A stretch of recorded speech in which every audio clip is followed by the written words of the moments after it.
جی بالکل، اس وقت Pakistan Peoples party کی تقریب میں ہم لوگ موجود ہیں۔ 2 گورنرز کو یہاں مدعو کیا گیا ہے۔ فیصل کریم کنڈی جو کہ KPK کے گورنر ہیں، جبکہ دوسری جانب پنجاب کے جو گورنر ہیں سردار سلیم حیدر، وہ یہاں پہ موجود ہیں، اور ان کے ساتھ ہی ساتھ جو ہے سابق وزیر اعظم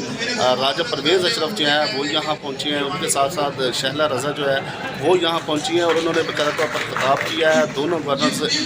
جو ہیں KPK اور پنجاب کے، انہوں نے باقاعدہ طور پر پاکستان پیپلز پارٹی کے جہادوں کا شکریہ ادا کیا ہے، اور پاکستان پیپلز پارٹی کی جانب سے ان کو جو ہے وہ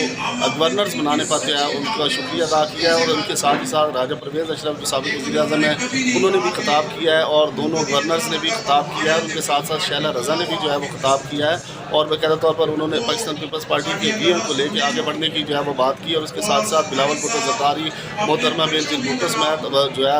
ان کی خدمات کو بھی سراہا، اور اس کے ساتھ ساتھ ذوالفقار علی بھٹو کے حوالے سے جو ہے خصوصی طور پر ان کی خدمات کو جو ہے وہ سراہا ہے۔ اور اس کے ساتھ ہی ساتھ آج کے اس پروگرام میں خصوصی طور پر جو ہے راولپنڈی کی جو پاکستان پیپلز پارٹی کی قیادت ہے، انہوں نے اس عشائیے کا اہتمام کیا تھا، اور اس عشائیے میں تمام جو راولپنڈی کی قیادت ہے انہوں نے شرکت کی، اور ان کے ساتھ ہی ساتھ جو KPK کے گورنر ہیں فیصل کریم کنڈی وہ انہوں نے شرکت کی، اور ان کے ساتھ ہی ساتھ جو گورنر پنجاب ہیں سردار سلیم حیدر انہوں نے یہاں پہ جو ہے وہ شرکت کی ہے۔ اس کے ساتھ ہی ساتھ سابق وزیر اعظم راجہ پرویز اشرف نے شرکت کی ہے۔ تمام کی تمام شخصیات اسٹیج پر جو ہے وہ براجمان ہیں، اور بڑی تعداد میں جو ہے وہ جیالے یہاں پہنچے ہیں، نعرے بازی بھی کی گئی ہے، اور پھر شکریہ ادا کیا گیا گورنرز کی طرف سے، اس کے علاوہ راجہ پرویز اشرف کی طرف سے، اور دونوں گورنرز نے جو ہے خصوصی طور پر شکریہ ادا کیا کہ ان کو جو ہے پارٹی نے جو ہے وہ KPK اور پنجاب کی ذمہ داری دی ہے، اور ان کا کہنا ہے کہ ہم ہمیشہ جو ہے وہ پاکستان کی خدمت کے لیے جو ہے ہم موجود ہیں۔ ہمارے دروازے جو ہیں وہ